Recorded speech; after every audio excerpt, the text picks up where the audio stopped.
Hey guys, I'm Sarah. I'm Shengjia. And today we are talking about primarily transitions and... You already forgot. It's okay, I didn't even remember. Transitions. Oh, just transitions? If we get to the other stuff. The other thing that I think would be fun to talk about is your transition from being in therapy to being out of therapy. Well, I don't know that yet. I know, It hasn't but even that's been the fun a full part. week yet. That's why it's the fun part. Okay. I actually shared a link of our last video to my therapist. Okay. Tell me more. I was like talking about how, because I missed therapy last week, 2 weeks ago. Something like that. Yeah. It was the day that you thought it was a Wednesday and I thought it was a Friday. Yeah, and then, so I had therapy the most recent Thursday, and it was my last session with my therapist. She's going on maternity leave, and I'm very happy for her, but I'm also very nervous for myself. You know, like I've leaned on her emotionally very, very heavily, and she helped me through a very, very dark time in my life, and it'll be my first time going without weekly therapy sessions for the first time in like 2 years. So yeah, we'll see how it goes. I am a little nervous about it. Technically, I can go look for a intermittent therapist. Yeah. But that's a lot of work.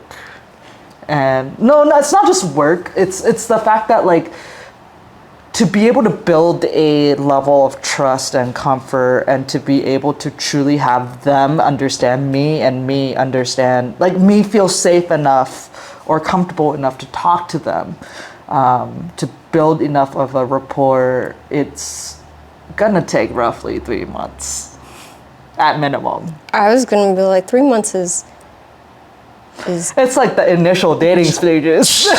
well, You and your therapist. for me, I'm like more like 6, 6? maybe 8. Well, I mean, I'm a slow mover. slow what? Well, okay, to be honest, I started therapy for the first time in my life like 4 years ago, and I couldn't find the true, I mean, it was nice to just like talk. Yeah. It helped a little bit, but I wasn't truly processing anything up until probably like a year ago. That's interesting because speaking of transitions, Sorry, I'm off topic. no, we're not technically not Thank off you. topic. You're technically not, because this is a transition. Mm-hmm. But so you said 4 years ago? Yeah, like, you know, I first like just found one online, and then it was this weird guy that had birds in his house and backyard, like not like your regular like I'm thinking sparrows. Spiro!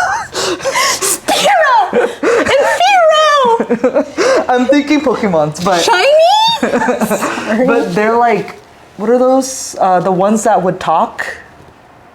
The type of birds that are like colorful and that would like copy what you're saying? Parrots? Yeah. Oh, okay. Green and red. Yeah, okay. I couldn't think of the word. So he had like parrots in his house, and like he was kind of homophobic. So obviously that was extremely uncomfortable for me. That's hard. And like he tried to recommend like Christian books to me. It was not a fit, and that's when I learned like, okay, the first time therapy isn't always gonna be the right one. You got to get to know them. And my second one was this middle-aged Asian lady. I told you about this, and basically I could talk to her, but it wasn't truly validating because it felt like I could talk to her about family traumas and stuff, but like it felt like she was still on the side with my parents and stuff like that, and I had to like, okay, look for another one. Altogether, it was just a lot of trying to figure out what is my style, what is like, what type of people do I feel more comfortable talking to, and even then, it like to be able to build up a certain rapport to the point where you realize, okay, this is a fit or not. It takes a couple months. So I wanna backtrack, because I like that you talked about the first therapist, but I'm curious, what was the timeline like for you from the first or last time you saw that therapist? Because I don't know if you continued to see him a few sessions, or I don't know how long you were with him for. I was with him for about like 2 months, maybe 3 months. And that's at once a week? I think I had weekly probably. Okay, so let's assume you had 8 sessions. After your 8th session, how long did it take for you to start looking for a new therapist again? Or did you just kind of go into it? I think I waited a month, and then I decided I needed to continue looking for a therapist because I had a goal. Like the whole reason why I was seeking a therapist in general was I have never processed grief in my life at that time. And I am the baby of my family. All of my cousins are like way older, which means all of my aunts and uncles and my parents, they're all super old.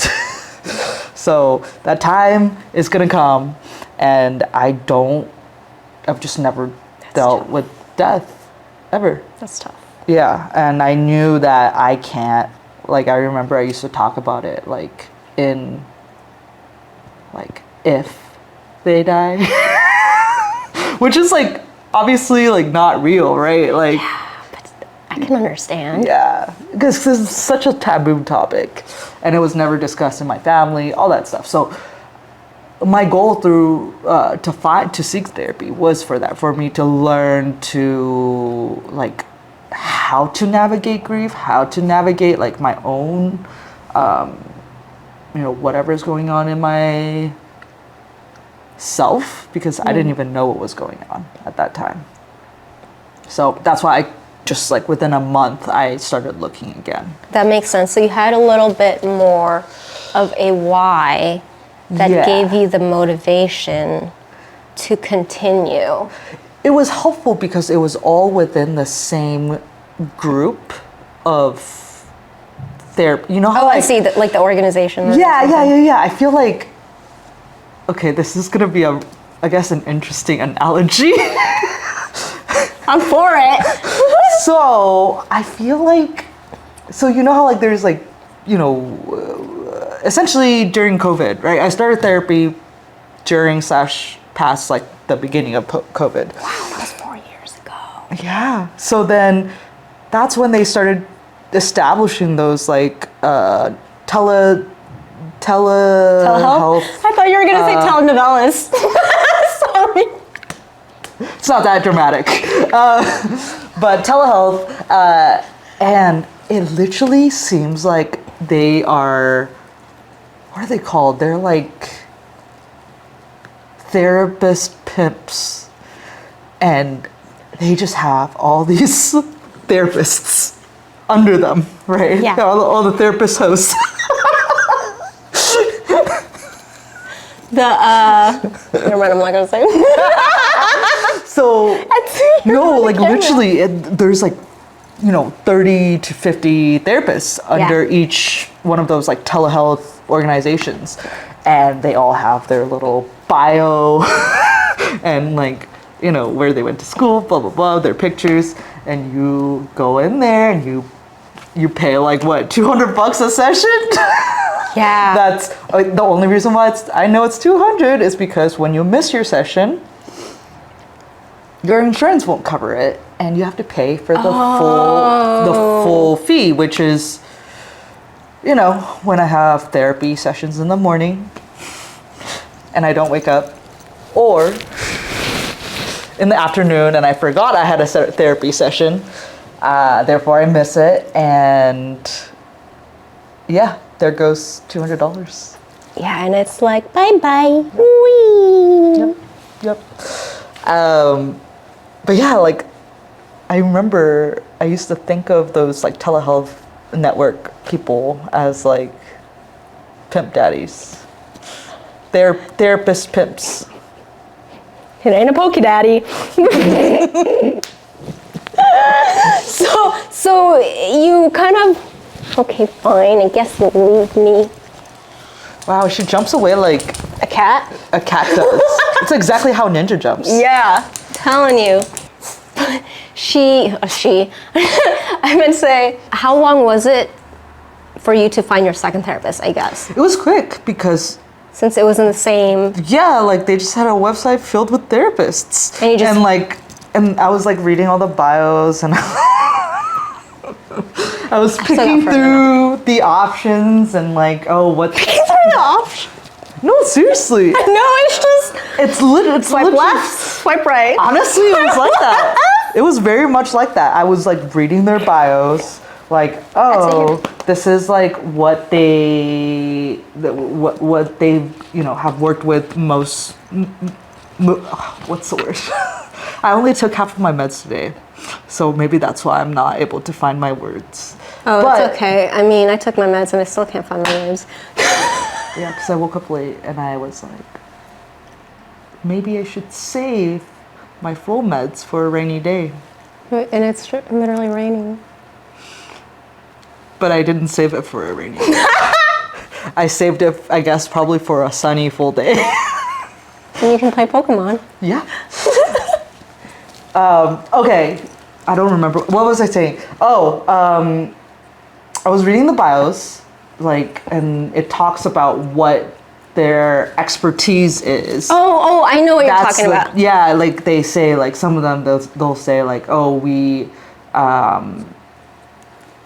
our specialty or whatever is in ADHD or in depression or in anxiety or bipolar or some personality disorder. Right. And so you found one pretty quickly. And how long were you with her for? I was with her for like 6 months. Because I thought it was a little bit better because she was an Asian lady and we tried to do EMDR through the computer. Yeah. Which was, I mean, I know it works, Yeah. but it was really, really hard for me because I'm supposed to, like, your eyes are supposed to follow the pen or whatever. And because it's on a screen and there's edges to a screen, I would just get distracted. Makes sense. Or I lose count or whatever, because I can't count. What is counting? Okay, so you were with her for 6 months, and then how long was it from like your last session with her? So then I was like, I took a break from therapy and then I looked for a new job. And then I found a job in SoCal and I started looking for therapists through Kaiser. And then it was like it was kind of like preset for me. Oh, because it was through Kaiser. That's Well, no, because I am out of, well, they set me up with a non-Kaiser therapist. So it's also like another pimp daddy company. I guess that's what I'm going to call them now. So they kind of selected it for me. Did they do that with you? no. You got to pick? Yes, but also it was like there weren't really a lot of options. I mean, like It's if- not like you can swipe right and left and look through all of them.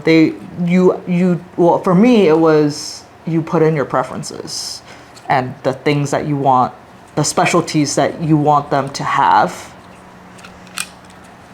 It's not your toy. It's her toy. Boop. She's being so cute. Yeah, like for me, it was just writing down what type of stuff you want your therapist to be good at. yeah, And then they give you 3 options or something. yeah, I guess I didn't feel like there were a lot of options specifically for ADHD and trauma, That's fair. in a sense of genuinely specializing in both. And yeah, so it was kind of like, if we're talking numbers, there weren't enough numbers, but if we narrow down to that niche, it didn't feel like there were really options. But yeah, so you were saying that you took a break from therapy, and how long was that break?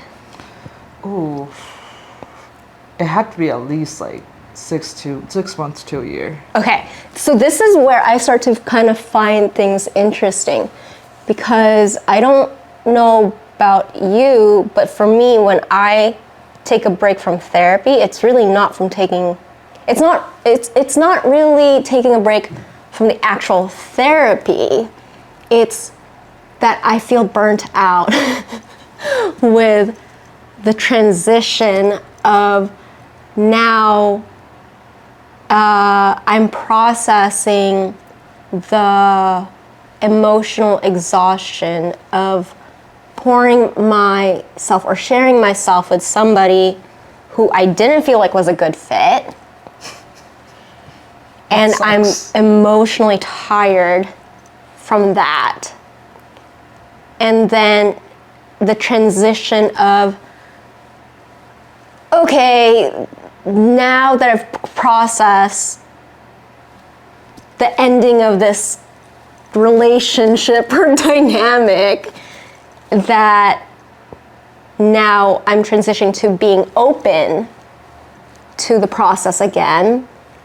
And then the transition of not just being open, but actually starting the research. Yeah. So when you say you took a break, like what was the underlying reason for the break, and how are you actually feeling? I think I was emotionally exhausted. I was emotionally exhausted from just, like you said, honestly, like you said, like pouring my heart out and knowing that it wasn't a good fit, and then continuing to try to make it work. All in all, like, it made parts of me feel like, oh, maybe therapy isn't for me, right? Like, because I've tried two different therapists. And I remember at that time I had a psychiatrist that I felt like I can really talk to. But obviously she's my psychiatrist, she's not my therapist. So I don't see her that often. But, you know, just having that specific positive experience, like, gave me a little bit of hope, and like, okay, like maybe it wasn't all negative, I guess. Yeah. For my in terms of my perspective towards therapy, because I'm still at that time in my life still very new to it. So I was definitely taking a break from it, and then when I moved down to LA, I knew that I needed a psychiatrist. But I guess during the process of me getting that set up through Kaiser,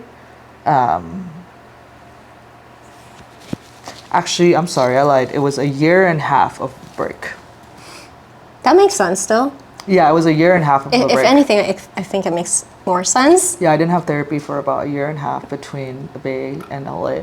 And then me getting the Kaiser process kick-started, and I just had both of them. And it kicked off. Because in general, I've noticed a pattern within myself of, like, taking about a year and a half to 2 years to, like, kind of recharge for a big thing from a previous big thing. Would you say that about, like, relationships as well? It's a good question. I think I have had relationships. I know when you look at me. Fine, I won't look at you.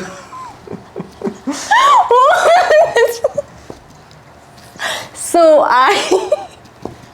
I would say, okay, there was a time where I decided to just like, well, I didn't really decide, I just didn't want it. Like I was just like, no thanks, for like 3 years. Oh, wow. Yeah. I mean, granted, like I've always been, I mean, you know, I am. I can't. You're very relationship averse. Well, I am relationship averse to flings. I mean, that is inclusive of friendships as well, like all relationships to you. Yeah. Yes. Is that all or nothing thinking? It's a good question. I don't feel like it's an all or nothing thinking. But you get what I'm saying, right? Yeah, which is why I say, like, though that doesn't necessarily mean that it can't be, but I think it's more so that I have always only done long-term relationships. Like, I don't have any short-term relationships. No, what are you thinking? I don't know. I'm just thinking, like, okay, what is your definition of a long-term relationship, right? Like, is it at least a year? Likely 2. Wait, tell me yours. What do you mean? So, okay, what is your definition of a long-term relationship? I would say at least a year and a half. Okay. I would say anything less than 6 months is not a relationship. Yeah, I agree. You guys are just getting to know each other. I agree. And I'm like, this is where I'm like, I'm curious to hear the things you think about when you say I'm relationship averse. That you are, like, the things that make me say that? Yeah. Or what comes up for you when you think that? I feel like, first of all, I do know your perspective on, you know, just you can share it. Your perspective on, like, I guess your emotional capacity in general, and how you feel like you only have so much capacity, and you don't want to use it on just everybody, because that resource is very limited for you because you're very much introverted, right? Another thing is probably because of all the hurt that you have gone through, that does deter you from relationships.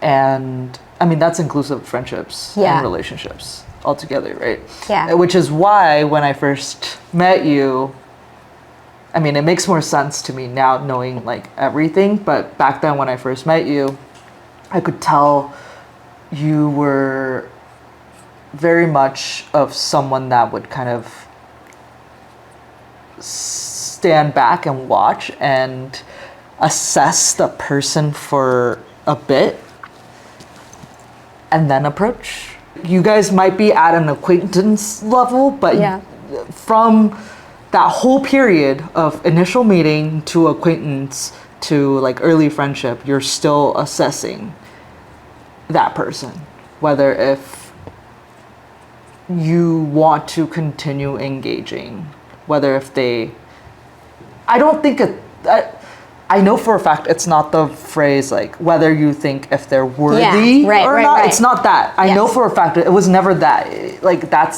was the vibe that I was getting. It was definitely not that. It was more like whether if it's, like, a right fit, whether if it's essentially whether if you guys would be compatible as friends, whether if it would be a deep and meaningful friendship or relationship. Yeah. And that's, like, the potential of that. What are the possibilities? How many colors are possible from this friendship? No, I'm just kidding. I don't know. Now I'm thinking about it.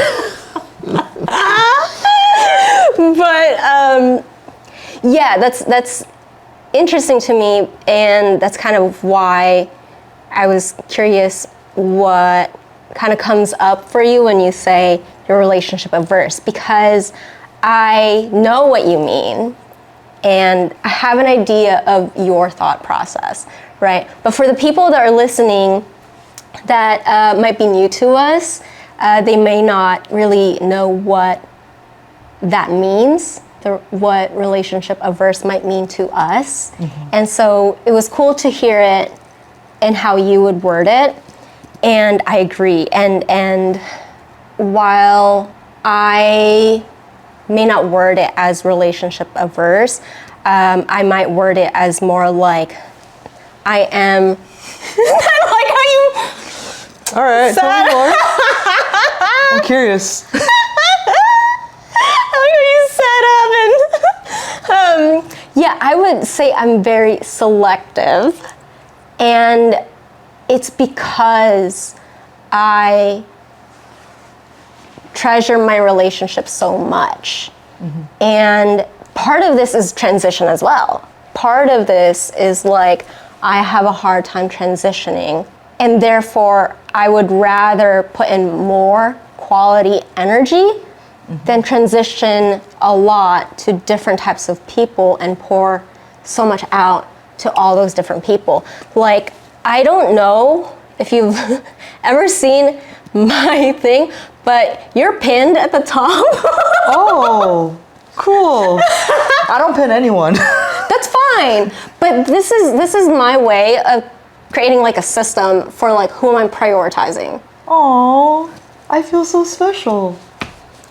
I'm curious. So if I think, so we're very different in terms of our perspectives, in terms of like making friends and you know, getting to that deeper level, right? You are more selective, and I am not very selective, right? Yeah. We both know that. Well, there's that saying. We both know that very well, right? But so how would you describe the way I go about it? Okay, hold on. I want to say this. Okay. There's that saying that introverts find their friends because an extrovert found them and adopted them. And I think that's what happened with us.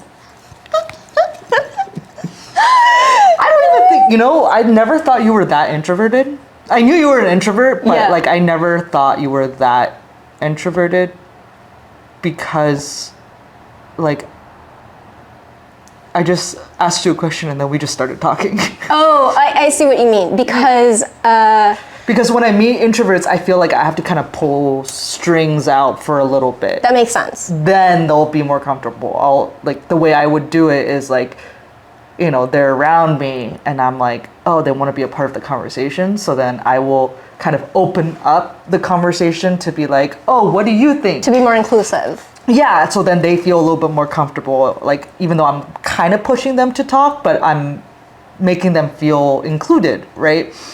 And then, you know, as they laugh and, you know, I try to incorporate them more and more and more. Yeah. And then we all become friends. So that's my interpretation of like a quieter introvert. That makes sense. Correct me if I'm wrong, but it kind of sounds like the term introvert, from your perception, at least at that time, is somebody who needs more coaxing to come out of their shell. At that time, yes. I do know what introvert and extrovert Well, means. yeah, no, that's why I say at that time. Okay. And I didn't necessarily come off that way because I was more open to reciprocating. Yes. Okay, cool. So to answer your question, I'm listening. I'm just gonna take Etsu. Wow. I'm just kidding. But look at her, she's so cute. Okay, I swear I'm not deflecting. But no, so I would word it as you are socially and externally aware of how people might feel in the environment. That may not necessarily mean you're aware of what they're thinking, but you are aware to a degree in an emotional level when it can come across like we have a click. Mm-hmm. And you are more considerate than I am in that case. I know exactly which situation you're talking about, which is why it's so funny to me. I mean, I think so. So what I'm saying is that I think you have a strong desire to actually be open and inclusive to other people. And there is no judgment or bar or circle that they need to fit into for you to be that way. You are just open to saying the thing because like we've talked about, you know, you kind of just say it. You don't really have to think too much about what you're about to say. Mm-hmm. And one of the ways I've seen that kind of manifest in relationships is that becomes a gateway for other people to be included into our hangs and stuff like that, which is a really cool thing because, like you said, I tend to take a step back first, and I think that's like a really cool balance, and I love that about you. I love that you can just say whatever and then get into a conversation, and there is no like judgment prior to that thing being said. You're just saying it, you know? Mm-hmm. And that's also why I say you're a lot more considerate than I am because, well, yes, obviously, like, I want to be empathetic and I want to be understanding and compassionate and all that. Yeah, my energy is gonna come first.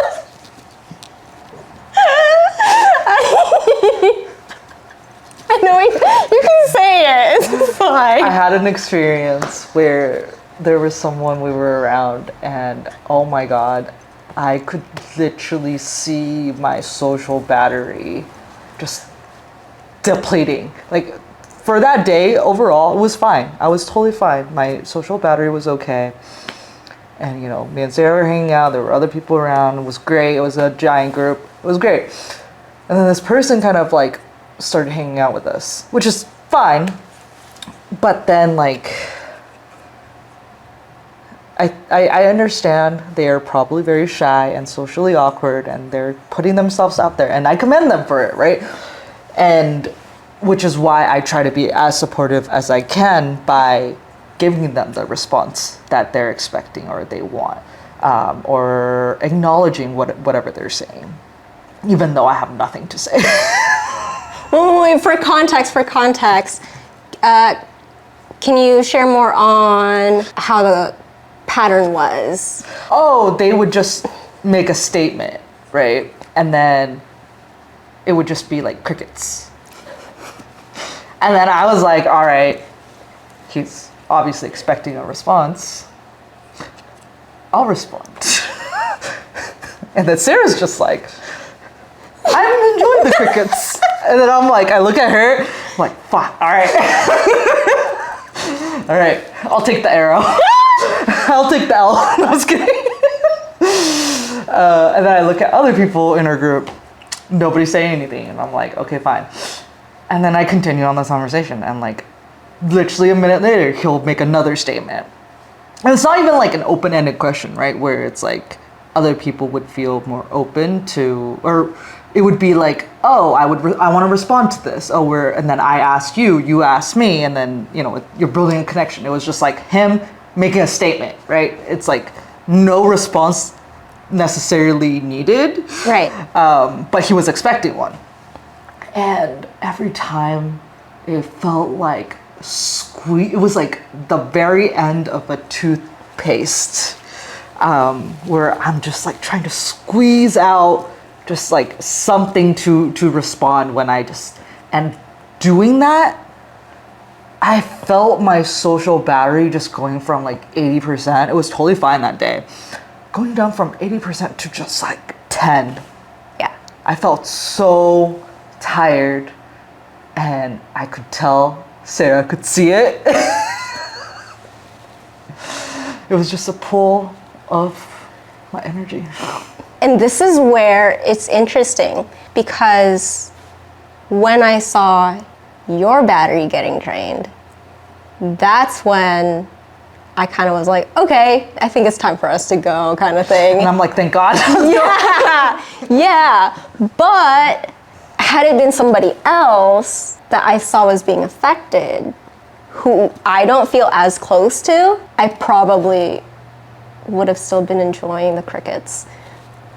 Were you actually enjoying the crickets? I mean, Did it not bother you that like, or like, you could feel that that person was expecting a response, right? Or wanted a response. I could feel the tension in the air, is how I would describe it. Now, I don't really know if they wanted the response, and I don't know if that's the reason why I was feeling the tension. I also know that I was drained. I was like, socially, I mean, like, I wanted to keep playing Pokemon Go, and I wanted to keep talking. Yeah, without. Well, I didn't mind us talking, but like, I didn't have the energy to build a new friendship with somebody that I have no foundation with hours after playing already. Because we had been playing for hours by then. It had been like at least 3 hours. Yeah.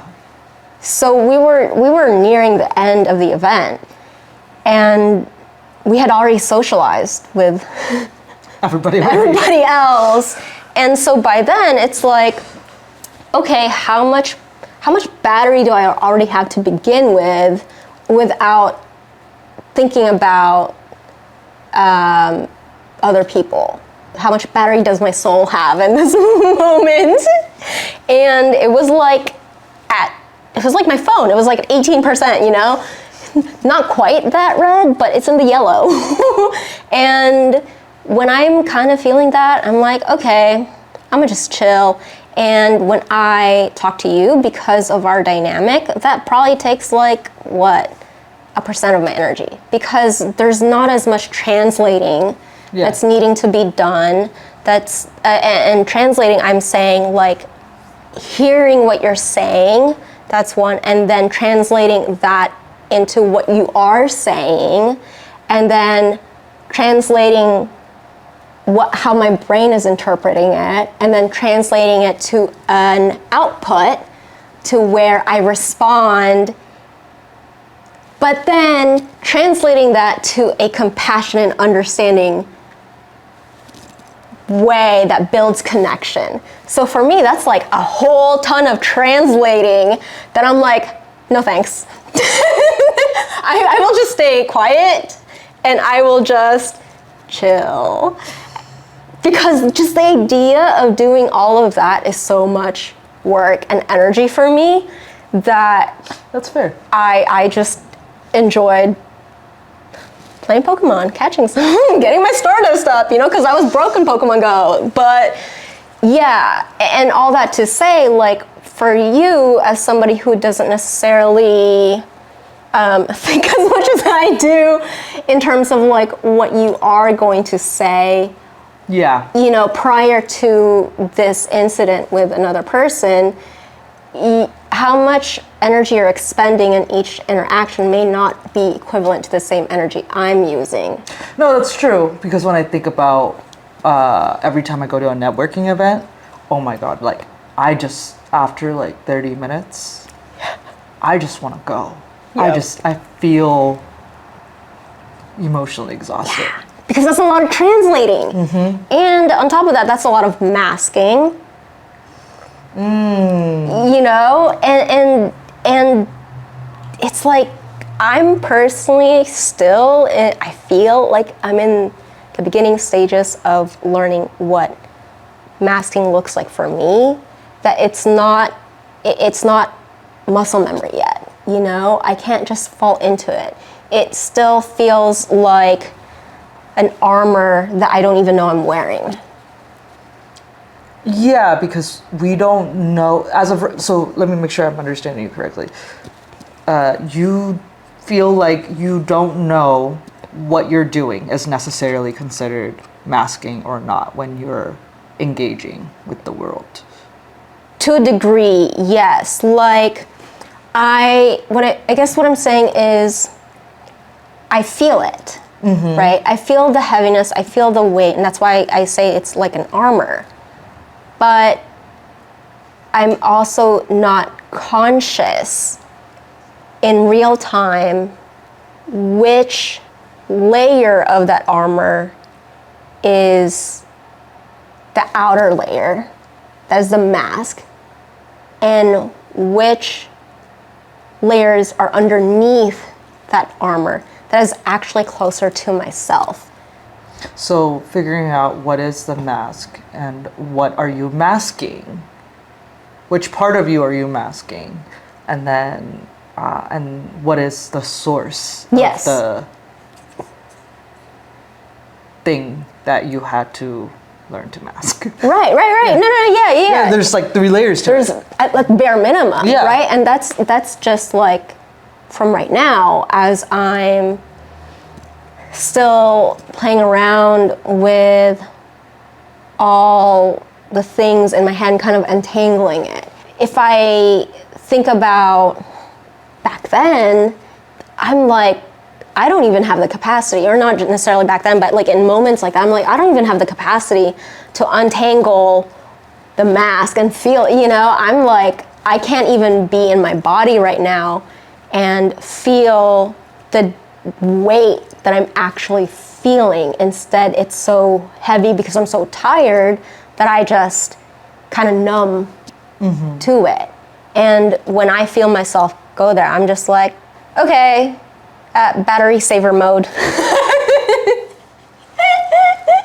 If that makes sense. Yeah, it totally makes sense. Yeah. When I think of you in those social situations, it's 100% battery saving mode.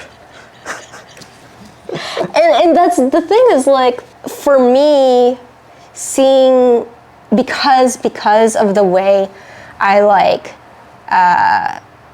see relationships and how, and like you said, including friendships, because I don't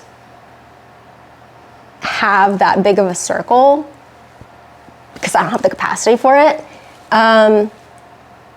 it actually matters more to me when I see the people in my circle go through certain things, and that brings me more fulfillment to be there and to like, even if it's little like that, it's like, okay, time to go, because I felt your battery go down.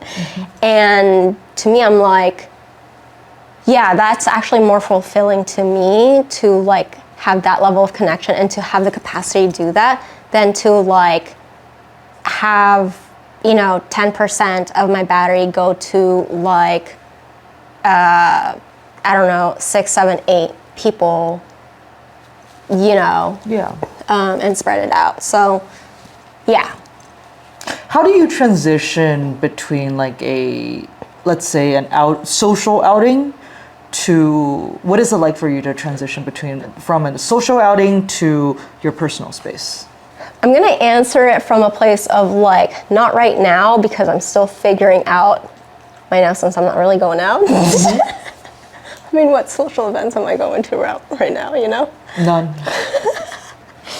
It's usually Shengjia coming over. It's true.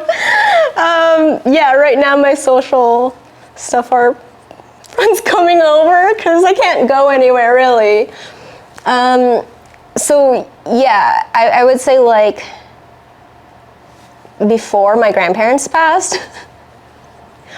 Okay, I'm laughing because I've had someone say to me that I had too much of a system, like everything I did was too systemized or whatever.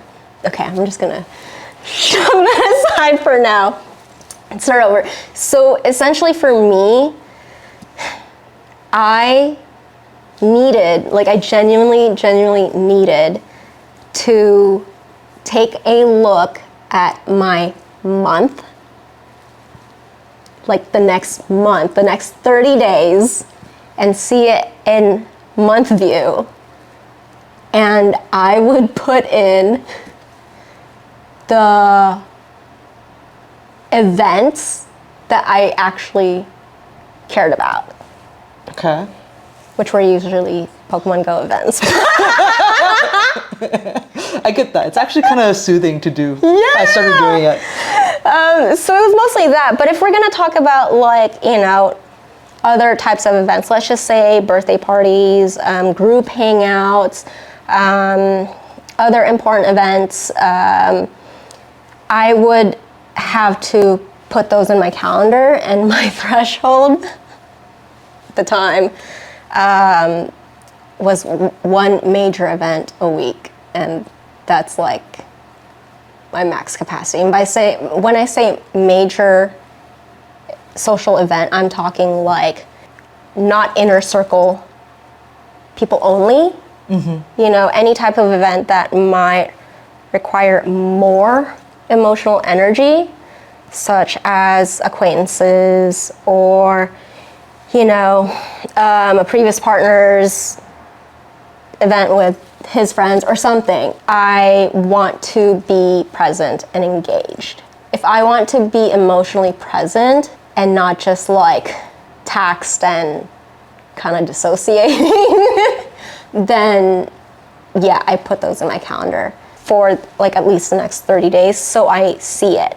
And if I know, let's just say I see 2 or 3 major events, and there's absolutely no way I can like pass up on either or any of them, then to me that lets me know like, okay, I need to make adjustments in how many clients I'm taking that week, or what, you know, because I was also dog training, like board and trains, or what types of dog training I'm doing with those dogs. How am I going to save my mental, emotional energy? Or how am I going to recharge prior to those events? And I had this thing where I literally blocked out on my calendar, because my work calendar is connected to make sure that nobody schedules anything. I like block it out, and I kind of call it my cave time. Or we called it like Sarah's dark hole time. And I block it out on my calendar. And let's say the event is at 7, and I know that it's going to take an hour to get there, so I have to leave at whatever time. Then if we have to head out by like 4 or 5, guaranteed, I'm blocking out the whole day for my dark hole time. Just to like exist by yourself for a little bit. Yeah. Just to like. So from here, right? Like I'm curious. Based on my personal experiences, I've noticed with myself, my social battery is a little bit of a rubber band. Yeah. In the past, it was way less flexible. Now it's a little bit more flexible. And I know that when I was in college, it was even more flexible because I was like honestly constantly around people. What about for you when you were in college? Did you ever live on campus? No. I when I was going to college in Fresno, I had my own place, and then I moved to SAC, and my college was online. Oh. Yeah. Wow, you avoided people like crazy. Okay, so you didn't experience that, right? Like that adjustment in college. Oh, no, I did. But the thing was, mine was a little different. Like it looked different because even though I didn't live on campus, at the time I was also dancing on 2 different teams. So I don't. So that's hard, like, because when you lived on campus, at least like if you get emotionally exhausted, you have a hole that you can go into, right? But if you don't live on campus, you don't have anywhere that is truly like yours, unless you call your car sitting in the hot sun in the middle of the Fresno. So where do you think Sarah hung out? In your car, dying from the heat. Yup. Because I was like, because there's no alone space anywhere. I always felt really bad for the people that commuted because they didn't have space. Yeah. And so I lived out of my car essentially for a long time. I mean, that was like everything I did, like even when I lived in SAC, because I was driving to San Francisco for gigs, for acting gigs. That's fucking crazy. And like, there were days where, really nights, it was like 16-hour days, and like, I had to drive 3 hours there, 16-hour days, and I mean, sure, like we get a golden ticket, whatever, but like, get paid more, but I'm exhausted. It's 2.5 hours back without traffic. If you can make it through those windy roads and the valleys. And what a metaphor, though. If you can make it through those windy roads and through the valleys. I mean, it's true. Yeah. It's physically true. So yeah, that was the thing, was like I had those days, and also I think it's, even though I technically wasn't around people all the time, as someone who lived on campus, I was still around people all the time for a different reason. At least when I was going to school in Fresno, and it was because I was around people for the dance team. I had 2 different dance teams, and it was like back-to-back practices and rehearsals, and yeah. So it was like... So you couldn't recharge at all in that time in your life? Well, if I wanted to recharge, I had to be intentional about recharging in my car. So it was a matter of where I recharge and how I recharge and how much time I had. But because the activity was dance and something I loved, the threshold and the amount of energy that I expel in those settings are different from me going to a social networking event now. Does that make sense? Yes, and also I would add to it because when you practice with the group of people, your team, they're like family. They're like family, so you're not going to expel as much emotional energy when you're hanging out with them. And the physical thing of dance is not necessarily emotionally draining for you. Exactly. Right? It's more so physical, which was actually that itself is a plus for you. Yeah. Therefore, you're not expelling as much. Exactly. And that's kind of why I say like it's different. Now that I'm thinking about it, maybe it wasn't my social battery rubber band. It might be because I was around the people that I was closer to when I was in college. That makes sense. And when I was rebuilding my social bandwidth in the past year, I had to build up the connections that I have today, at which that I hang out with all the time. So I think that's interesting, because I'm going to answer your other question too, and then kind of go back to this.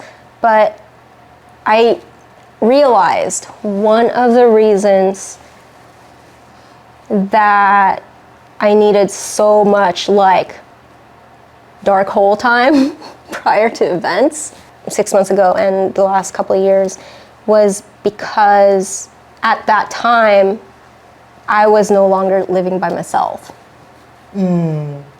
I was living with someone else, and I don't think I realized until like now how much lighter I feel.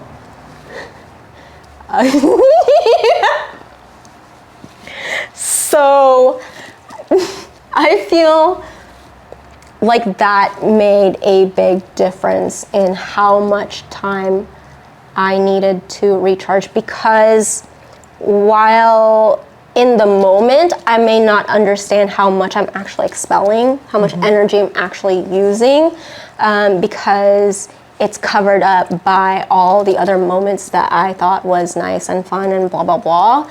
If I really like feel my body now and think back to when I lived alone as well prior, I actually didn't need that much Interesting. time. And it's not really anything about the other person. It's more so me realizing, oh, when I live with someone, this is also why I don't really want to do roommates, right? When I live with someone, there's a level of masking that stays with me the whole time until I'm completely by myself. And I think that level of masking is kind of dependent on the dynamic. When you and I hang out, it's kind of like all hell goes loose. Because we don't have to translate as much. Yeah. And so I feel more free to just be. Like earlier when I'm like, oh, I don't know what to do with this like, wrapper. But I also know that Sarah wouldn't see it as me being rude, so I was like, I'm gonna leave it right here. Yeah. I'm gonna get to it later. And then your response was like, oh, you're fine. I do that too. And I was like, perfect. Yeah. Like I didn't have to like think about it as much or try to figure out like glitch and try to figure out what is like socially appropriate or whatever. Yes. And that was the thing that I didn't know at the time that I lived with them, because I wasn't aware. I wasn't even on my journey of like unmasking yet. But was there a lot of, now that you're not living with that person, in looking back, right, in your current state looking back, was there a lot of things you had to mask up? Yeah. Really? I would say it's tough because, go ahead. I guess I'm like, is it because of the way they engage with you? Well, like, I guess I'm trying to be.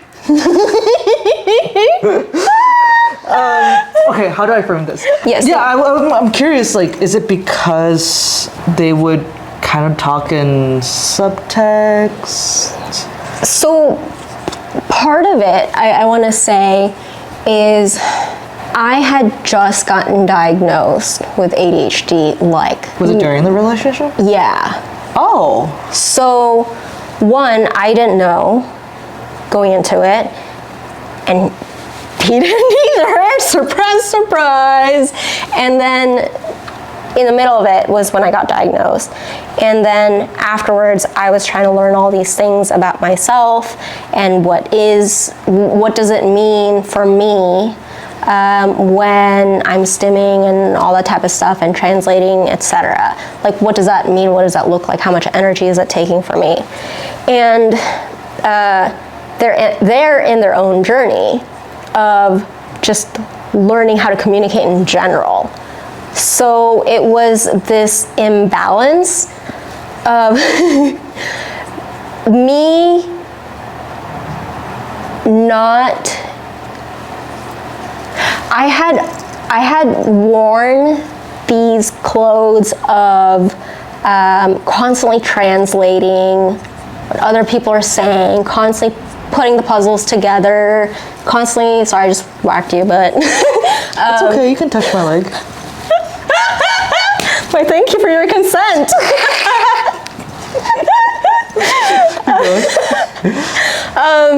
Yeah, like, you know, I was wearing these familiar clothes. They were so familiar to me that it was hard to distinguish because of where I was at. And then on top of that,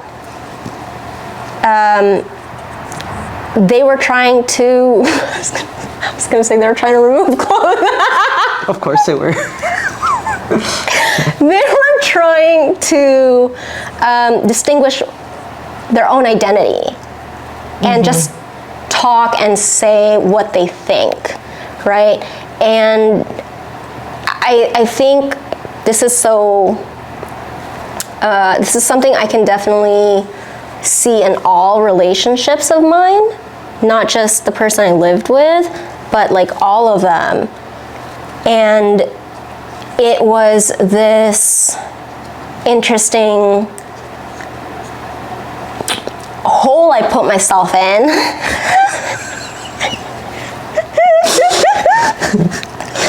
Where I realized I was like the translator in the group.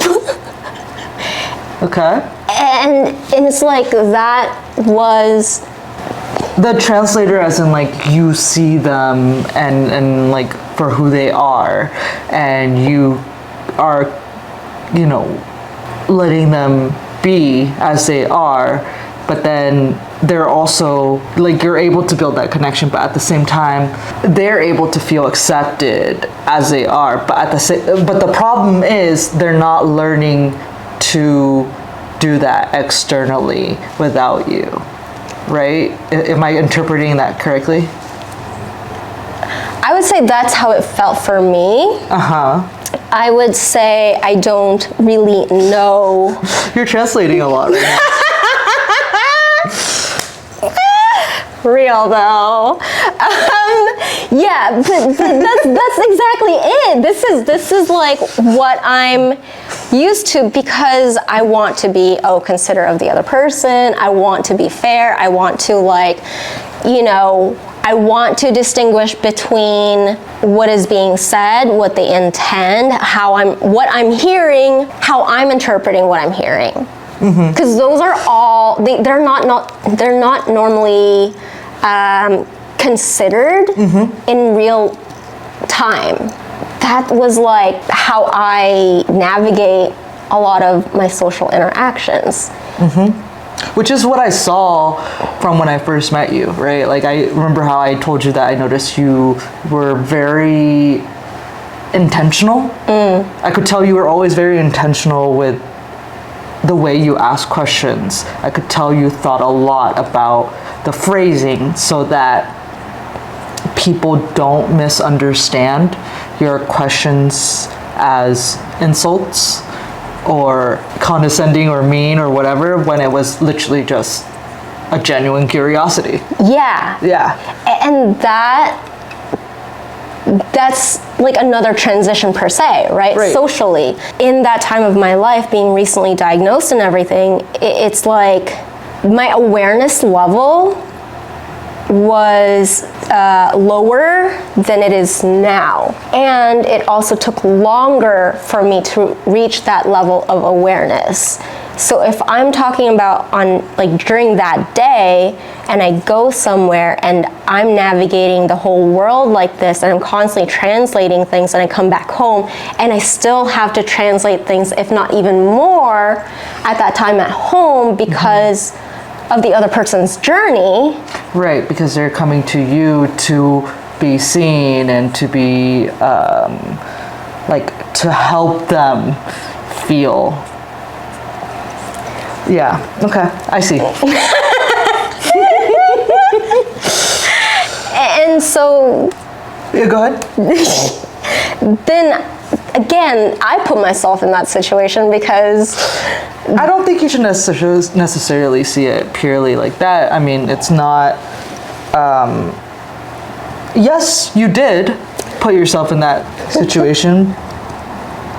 And you need to also recognize that, I'm trying to tell you to give yourself more compassion, right? Recognize that you wouldn't have known at that time in your life.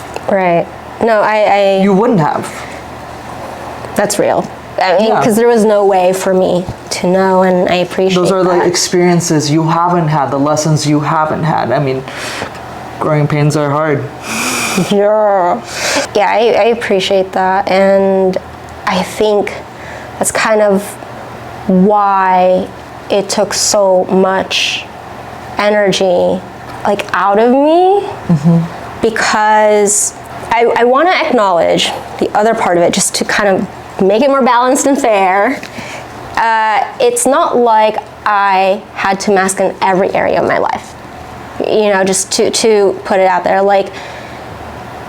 It's not like I came home and there were never moments of me feeling more free to be me, but it was more so I felt free to be me on the playful end, and I didn't necessarily feel balance on the emotional end. It was more the emotional equilibrium per se that felt off kilter. I mean, now your physical equilibrium is off. Sorry, I had to say that. Honestly, thinking it. Now you can't watch it. So, how ironic though, right? To be fair, I think it's paradoxes like these that kind of help me assess and take a step back with those situations in mind of like, okay, why was I needing so much time to recover and prep for other social events? It wasn't necessarily just because that's always going to be my transition time. Right. It was more so the current state of my home. I think as somebody who didn't have really like their own home base for a while, even though obviously like I had my own apartment and blah, blah, blah, all that, right? But like I was never really home. I was always going to different things and I would rest in my car. And if I didn't have the foundation, well, I did obviously prior to this relationship, but I just mean like years ago, I didn't have that foundation setting up my home to feel recharging and refreshing. And then I did have that experience for myself, but it was a very different place in my life where not long after I get diagnosed, then there's too many transitions in such a short amount of time. And I say short amount of time as in like 1 to 2 years in between, but in the grand scheme of things, that's not that long. It's interesting to see how the more I understand how I mask, which is, you know, again, I'm still in the beginning stages, the more I'm getting an idea of like why I'm so tired or why I need so much transition time before I go to social stuff.